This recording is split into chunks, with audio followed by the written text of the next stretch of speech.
ಇವತ್ತು ಅನ್ನಪೂರ್ಣೇಶ್ವರಿ ಸ್ಟೇಷನ್ ಬಳಿ ಸರ್ವ ಸಂಘಟನೆಗಳ ಒಕ್ಕೂಟದಿಂದ ಕೂಡಲೇ ಈ ಸಾಮಿಯಾನನ ತೆಗಿಬೇಕು. ಜನರು ಎಲ್ಲೋ ಒಂದ್ ಕಡೆ ಪೊಲೀಸ್ ಇಲಾಖೆ ಮೇಲೆ ನೆಗೆಪಾಟ್ಲಾಗ್ತಾ ಇದೆ. ಇವತ್ತು ಯಾಕೆ ಅಂದ್ರೆ ಒಂದು ಪೊಲೀಸ್ ಇಲಾಖೆಗೆ ಭದ್ರತೆ ಕೊಡೋ ಶಕ್ತಿ ಇಲ್ವಾ? ಜನರು ಕೇಳ್ತಾ ಇರೋದು ಇದು. ಯಾಕೆ ಅಂದ್ರೆ ಈಗ ಏನೋ ಒಂದು ಅಹಿತಕರ ಘಟನೆ ಆದ್ರೆ ನಾವು ನಂಬಿರೋದೇ ಪೊಲೀಸವ್ರನ್ನ. ಇವತ್ತೇನೋ ಒಂದು ಸಮಸ್ಯೆ ಆದ್ರೆ ನಂಬಿರೋದೇ ಪೊಲೀಸ್ನ.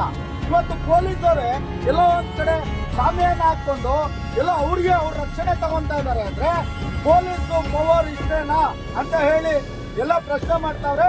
ಅದರಿಂದ ನಾವು ಸರ್ವ ಸಂಘಟನೆಗಳ ಒಕ್ಕೂಟದಿಂದ ಆಗ್ರಹ ಮಾಡ್ತಾ ಇದ್ದೇವೆ. ಕೂಡಲೇ ಶಾಮಿಯಾನ ತೆಗಿರಿ, ನಿಮ್ಮ ಪವರ್ನ ತೋರಿಸಿ, ನೀವು ನಗೆಪಾಟ್ಲಿಗೆ ಹಾಕ್ಬೇಡಿ.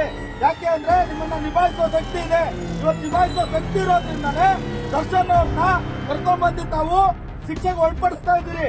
ಆದ್ರಿಂದ ಕೂಡಲೇ ಜನರಿಗೆ ಒಂದ್ ಶಕ್ತಿ ಬರಬೇಕು, ಮನವರಿಕೆ ಆಗ್ಬೇಕು, ಜನರ ಪರವಾಗಿ ನೀವು ನಿಲ್ಬೇಕು, ನೀವು ನಗೆಪಾಟ್ಲಿಗೆ ಈಡಾಗಬಾರ್ದು ಅಂತ ಹೇಳಿ ನಾವು ಒತ್ತಡ ಮಾಡಿದ್ದೀವಿ, ಆಗ್ರಹ ಮಾಡಿದ್ದೀವಿ. ಕಮಿಷನರ್ ಸಾಹೇಬ್ರು ಬರ್ತಾರೆ, ಕೂಡಲೇ ಅದ್ರ ಬಗ್ಗೆ ತೀರ್ಮಾನ ತಗೊಂತಾರೆ. ಇವತ್ತು ಸಂಜೆ ಒಳಗಡೆ ಅಂತ ಏನು ಹೇಳಿದ್ದಾರೆ. ಏನಾದ್ರೂ ಇವರು ಗೊತ್ತಿಲ್ಲ ಅಂದ್ರೆ ನಾಳೆ ಮತ್ತೆ ನಾವು ಬರ್ತೇವೆ. ಎಲ್ಲ ಸಂಘಟನೆಗಳು